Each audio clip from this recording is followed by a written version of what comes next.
Welcome in from Los Angeles, the son of former President Ronald Reagan, political commentator Michael Reagan. You can find him on Twitter at Reagan World. Mike, welcome back to America's Forum. Good to be with you, JD. Happy New Year. And Happy New Year to you. And what will the new year bring? I'm interested in your perception of Jeb Bush saying the Republican Party needed to turn the corner from Reaganism. Do you agree? No, I think he said turn the corner from Ronald Reagan. I think he's right about that. We spent too much time trying to find the next Ronald Reagan, which just is not going to happen. What we need to do is find someone who wants to lead this party forward, in fact, into the future. A lot of what Jeb Bush said is absolutely correct and absolutely true. We need to be a bigger tent. Conservatives are not the major party. We need to have other people on board in order to win general elections. The Reagan Democrats, if you will, the Reagan Independents, if you will.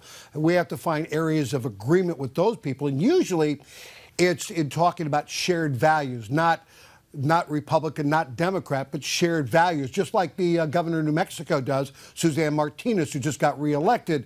The fact that she talks about shared values, and she was so likable in Democrat areas that she was allowed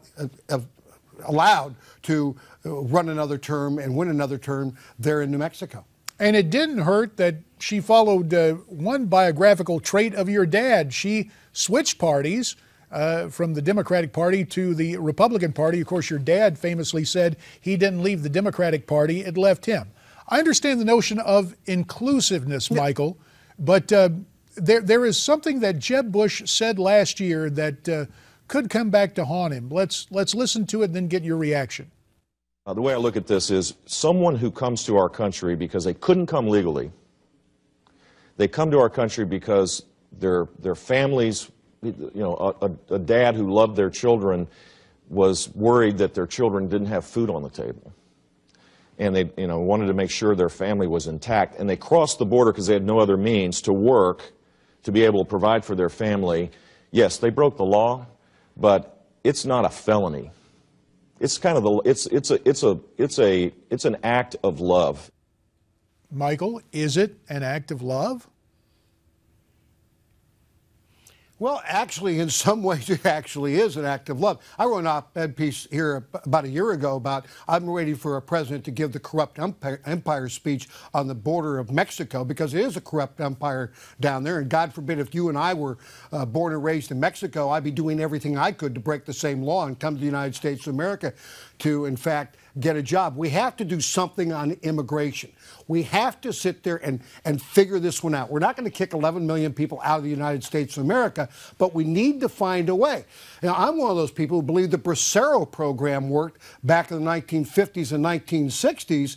And, when we stopped the Bracero program, well, you would know, JD, we didn't stop Hispanics from coming into the country. We stopped them from going home from this country back to Mexico where they lived. So I'd like to see something along the lines of the old Bracero program, so people could come here, they could work, day laborers, month laborers, year laborers, and go home, back home to their families and do what they used to do. So I think there's a middle ground we need to really work on in America, and we need to understand that, and we need to listen to all the voices and then come up with an immigration policy that is going to, in fact, be passed and be able to be signed by the President of the United States, that's going to take everybody into place. I'll give you an example. Well, unfortunately, I tell you what, Michael, we're tight on time here. You can offer that example when we come back, and we're going to do that as you graciously stay with us through the break. A reminder, you can find Michael Reagan on Twitter at Reagan World, and you'll find him back here on America's Forum right after this. Let's continue our conversation with Michael Reagan, joining us this morning from Los Angeles. Mike, you were making the point about illegal immigration and the way you believe the problem needs to be dealt with when the break intervened. Please complete your thoughts, sir. Well, I would say that the Bracero program actually worked. When we ended the Bracero program, we started to get all kinds of illegal immigration. We need to be listening, not reacting, but listening to people like Jeb Bush and others, not throwing everybody under the bus because we disagree with them, because we have some great leaders. But like Ronald Reagan, You know, my father would find a compromise. I think one of the compromises would be with those children who were brought here as babies into the United States of America as babies. They've only lived in the United States of America. My father would find no reason to throw them out of the United States of America. He would find a reason to let them be here. We need to be working on the immigration problem, not the I want to become a United States citizen problem. This is not about citizenship. We need to find a way to allow people to be able to work here and go home if necessary, like we did back in the 50s and 60s before the Farm Labor Union broke the Bracero program. Good point, Michael. Now, down the freeway from you in San Diego, the winter meetings of the Republican National Committee, Wisconsin Governor Scott Walker at the event, talking about the need for fresh faces, and he had something to say about the lady on the other side of the aisle, Hillary Clinton. He says she is the ultimate Washington insider. So what about, I think we actually have a little bit of this. We can listen to Scott in his own words. The reason Hillary Clinton was the big loser is because she embodies Washington. She lives in Washington. She worked in Washington. We need a fresh, new perspective that says the answers to the ailments of our nation do not come out of our nation's capital.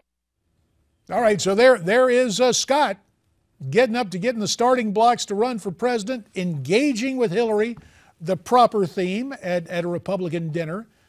Do you think that matchup could occur?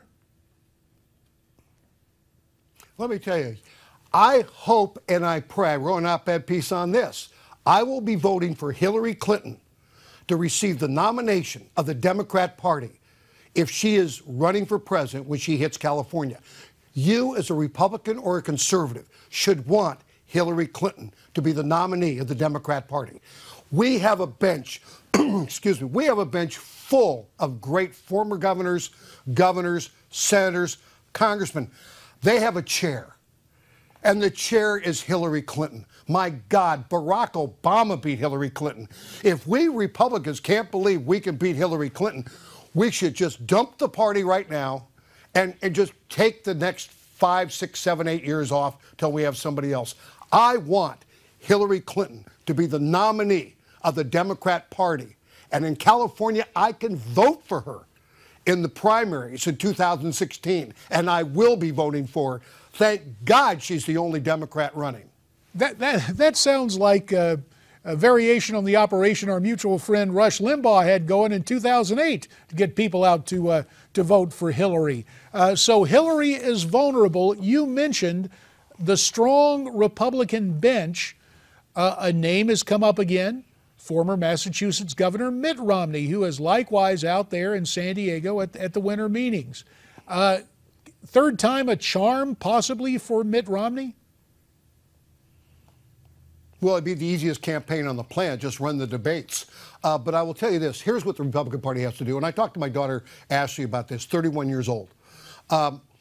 She says, you know something? It's not whether I agree with you, do I like you? The Republican Party has to nominate someone who is likable.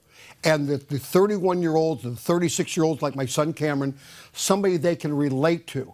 Mitt Romney's not relatable, and he wasn't likable. That's why he lost.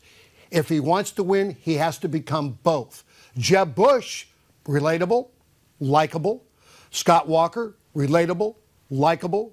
You have the governor of Texas, relatable, likable. You've got to find that kind of a candidate if you want to win in 2016. It's not going to be so much about the issues. It's going to be, do I like you? Relatable, likable, Reagan-esque almost. 30 seconds, Michael. In the time remaining, who is your favorite dark horse in this huge field of candidates at this early stage? Well, of course, you, JD. Who else? Oh, that's why you're so relatable and likable, Michael. And the check is in the mail. No, I really do appreciate it. We look forward to seeing you in person in the days ahead. We always are happy when you join us via satellite from Los Angeles, California. Our good friend, the son of President Ronald Reagan, Michael Reagan. You can find Michael on Twitter at Reagan World. That's the Twitter handle, at Reagan World. When we come back, oil prices, it's okay at the pump. What does it mean for our economy overall? We'll talk with Tom Hutchinson as America's Forum continues here on Newsmax TV.